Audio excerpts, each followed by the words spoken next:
अखिलेश जी को पल पल की जानकारी है। तो अखिलेश जी हमारे परिवार के और अखिलेश जी मदद कर रहे हैं हमारे लिए।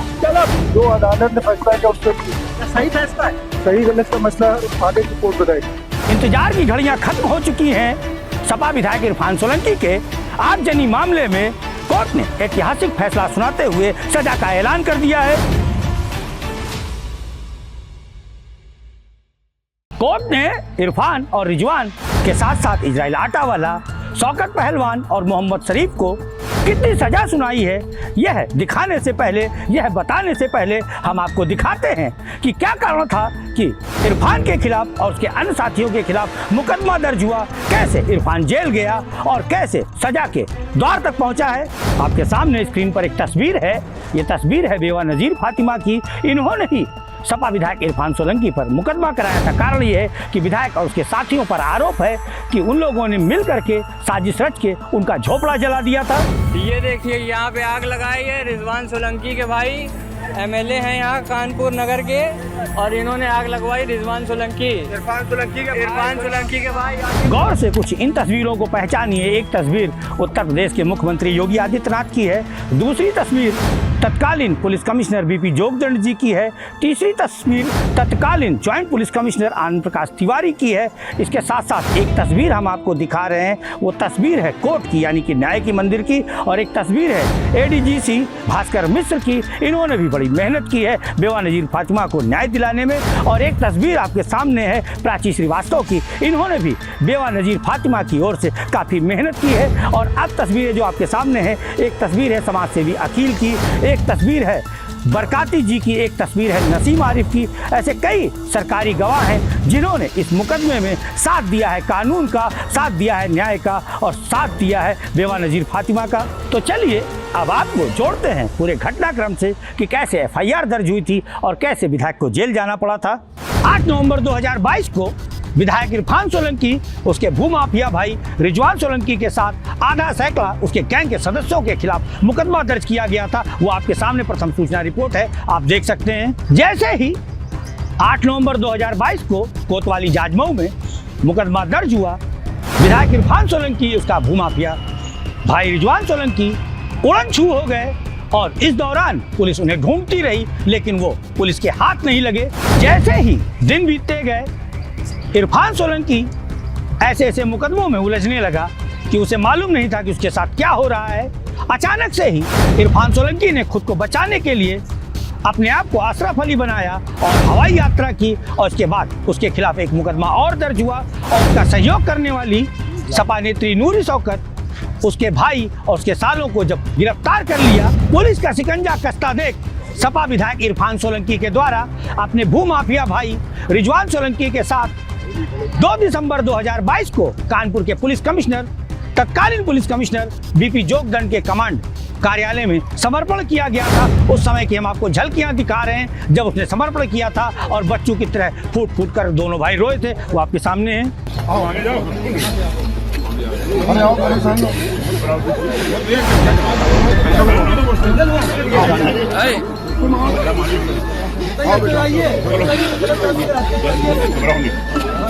आप हट जाओ आगे से। सपा विधायक इरफान सोलंकी को अपने भाई से जुदा होना पड़ा और उसे जनपद महाराजगंज की जेल भेजा गया। वहां पर भी विधायक बच्चों की तरह फूट फूट करके रोया था। तो आपने देख ही लिया होगा कि कैसे विधायक के खिलाफ एफआईआर हुई, कैसे उसके खिलाफ कार्रवाई हुई, कैसे उसे जेल जाना पड़ा, कैसे उसने सरेंडर किया था पुलिस कमिश्नर के कमांड ऑफिस में। लेकिन अब इसके बाद हम आपको बता दें कि इसमें सबसे ज़्यादा जो मेहनत रही, पहले भी हमने आपको कई चेहरे दिखाए होंगे, लेकिन इसका सबसे बड़ा श्रेय तत्कालीन joint police commissioner Anand Prakash Tiwari को जाता है। काफ़ी हद तक उन्हें ही जाता है। लेकिन अब हम आपको बता दें, वो समय भी आ गया है कि जब हम आपको दिखाएंगे कि इरफान को सज़ा कितनी सुनाई गई है। उससे पहले आप जान लीजिए, ये उत्तर प्रदेश के मुख्यमंत्री योगी आदित्यनाथ की ही सरकार थी जिसमें यह संभव हो सका। कारण यह है कि इरफान सोलंकी ने एक महिला आईएएस को भी नहीं छोड़ा था, कई पुलिसकर्मियों के ऊपर हाथ तक छोड़े थे, डॉक्टरों के ऊपर तो जो इसने अत्याचार किया था, जो मारपीट की थी, वो जग जाहिर है। इन सभी मामलों के बाद कोई ऐसी सरकार नहीं बनी जो इस दबंग विधायक पर, गुंडे विधायक पर, इसके गैंग पर नकेल कस सके। लेकिन उत्तर प्रदेश के मुख्यमंत्री योगी आदित्यनाथ और कानपुर के पुलिस कमिश्नर तत्कालीन बीपी जोगदंड जी, तत्कालीन ज्वाइंट कमिश्नर आनंद प्रकाश तिवारी ने इसे कानून का पट्टा पहनाया और कानून का पट्टा पहनाकर इसके गैंग के समेत इसको जेल भेजा। और आज आप देख सकते हैं कि माननीय न्यायालय इसे सजा सुना रहा है।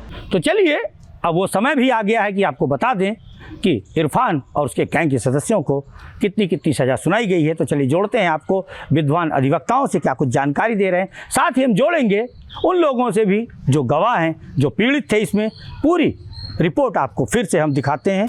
न्यायालय में करीब 2 साल चले इस मुकदमे में न्यायाधीश ने आज 7 जून को सज़ा सुनाते हुए समाजवादी पार्टी के विधायक इरफान सोलंकी और उनके छोटे भाई रिजवान सोलंकी पर सहित 3 और अन्य आरोपियों पर 7 साल की सज़ा तथा 30,500 रुपये का जुर्माना लगाया है। वहीं आरोपी पक्ष का कहना है कि उनके साथ न्याय नहीं हुआ है और वो हाई कोर्ट के लिए जाएंगे। कानपुर से सपा विधायक इरफान सोलंकी, उनके भाई रिजवान सोलंकी और अन्य 3 आरोपियों को आज कोर्ट ने 7 साल की सजा सुनाई है। लंबे समय से चल रहे इस मामले में बार बार तारीख पर तारीख मिलती रही, लेकिन आखिरकार 3 जून को कोर्ट ने इन्हें दोषी करार दिया।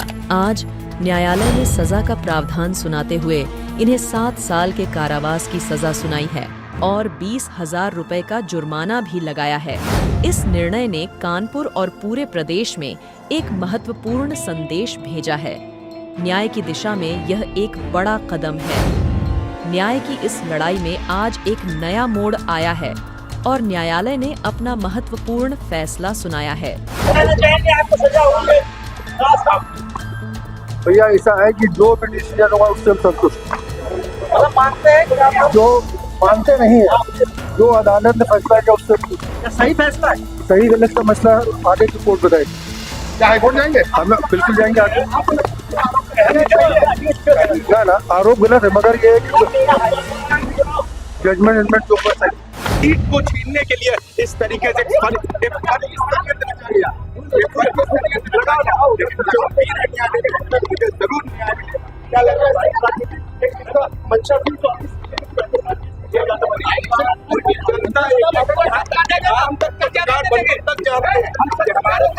हमारे परिवार ने सड़क पे रहकर जनता के काम करे हैं, इसलिए जनता ने हम लोग को चुना है। आपने और आपके वकील ने लगातार ये बोला है कि आप लोग बेगुनाह, लेकिन आज कोर्ट ने फिर भी सजा आपको सुनाई है। किस पर हमारी जो सर बड़ी है, मैं न्यायालय के खिलाफ नहीं था, लेकिन मुझे उम्मीद थी कि बेगुनाही का सबूत मुझे यहीं से मिलेगा। लेकिन चलिए, ऊपर का दरवाजा खुला है। मुझे अल्लाह के पूरे यकीन है अल्लाह पे कि अल्लाह मेरा हक का फैसला करेगा। क्या कहना चाहिए, कानपुर पुलिस ने किसी मंशा के बस में आकर के पूरा कांड किया था? राजनीति जो 30 साल से आज तक समाजवादी पार्टी को इस कानपुर नगर से 1996 से कोई नहीं हिला पाया, क्योंकि हमारे पापा हाजी मुश्ताक सोलंकी और इरफान सोलंकी ने जमीन पर रहकर जनहित के कार्य करे थे। एक बड़ा सवाल रिजवान, आपके परिवार की सीट रही है, सपा के कद्दावर नेता रहे, ठीक है, उसके बाद भी सपा की तरफ से एक रिमांड नहीं आ रहा है। अखिलेश जी हमारे परिवार के थे, हैं और रहेंगे। अखिलेश जी हमारे परिवार के थे, हैं और रहेंगे। अखिलेश जी, लेकिन एक भी शब्द नहीं आ रहा सपा की तरफ से मामले में। अखिलेश जी को जैसे जानकारी मिलेगी, अखिलेश जी को पल पल की जानकारी है, तो अखिलेश जी हमारे परिवार के और अखिलेश जी मदद कर रहे हैं हमारे लिए। आज विधायक इरफान सोलंकी और उनके साथियों को जो है माननीय एमपी ने एमएलए न्यायालय के द्वारा जो है आगजनी वाले मामले में धारा 436 में सबसे ज्यादा सजा 7 साल कारावास और 20,000 का जुर्माना की सजा। अन्य बाकी धाराओं में भी जो है 323 में 6 माह का कारावास, 427 में 1 वर्ष का कारावास और 506 में 1 वर्ष का कारावास, 504 में 1 वर्ष का कारावास और 147 में 1 वर्ष का कारावास और अलग अलग धाराओं में भी जुर्माने का सजा सुनाई गई है। 7 साल की सजा 436 आगजनी में दी है, लेकिन महत्वपूर्ण बात यह है, न्यायालय ने जजमेंट को एक्सप्लेन करते हुए बताया कि जमानत के समय अग्रिम जमानत के समय जो अभियुक्तों के द्वारा इरफान रिजवान के द्वारा जो शपथ पत्र में बातें कही गई थी, उन बातों को आधार बनाया गया है सजा के लिए, जो कि कानूनी तौर पर सही नहीं है। सजा उसी साक्ष्य के आधार पर दी जा सकती है जो प्रोसिक्यूशन के द्वारा एविडेंस की स्टेज पे न्यायालय में पेश किया जाता है। न्यायालय ने पाया कि प्रोसिक्यूशन ऐसा कोई भी साक्ष्य न्यायालय में पेश नहीं कर सके जिससे उसका कब्जा साबित हो। हम इस जजमेंट से सहमत नहीं हैं। हमें उम्मीद है कि ऑनरेबल हाई कोर्ट के समक्ष न्यायालय का जो दृष्टिकोण है हम उसको गलत साबित करने में कामयाब होंगे। देखिए, आगजनी वाले मामले में आज सजा सुनाई गई। 2 सिद्ध तो पहले ही कर दिया गया था। सभी को जो मुख्य आरोप है आग लगाने का 436 में 7 वर्ष की सजा और 20 वर्ष का जुर्माना हुआ है। हम लोग इस निर्णय से पूरी तरह से संतुष्ट नहीं हैं। इसके खिलाफ माननीय उच्च न्यायालय जाएंगे। सभी जानते हैं कि वो निर्दोष है, कोई साक्ष्य नहीं है, लेकिन न्यायालय का निर्णय सिर माथे पर। कठोर कारावास और 30,500 रुपये का सारे 5 अभियुक्तों को सजा हुई है। मोहम्मद इरफान रिजवान, शौकत अली, रिजाइल आटेवाला और मोहम्मद शरीफ को, और साथ में 30,500 जुर्माना आरोपित किया गया है। इसमें से 40% मादनी को दिया जाएगा कंपनसेशन के रूप में। उसकी झोपड़ी जली थी, उसको कंपनसेट के रूप में 40% दिया जाएगा। अगर जुर्माना जमा नहीं करेंगे तो 3 माह का कारावास भुगतना पड़ेगा। और हम सब लोगों ने आदेश का परिशीलन अभी नहीं किया, आदेश का परिशीलन करेंगे। अगर हमारे साथ सजा कम होगी, कानून की अधिकतम सजा आजीवन कारावास 10 वर्ष मांग की थी, अगर लगता है जजमेंट में कोई हम लोगों की बातें छूटने रह गई हैं जिनसे हमें सजा बढ़ सकती है, तो हम माननीय उच्च न्यायालय अपील में भी जाएंगे।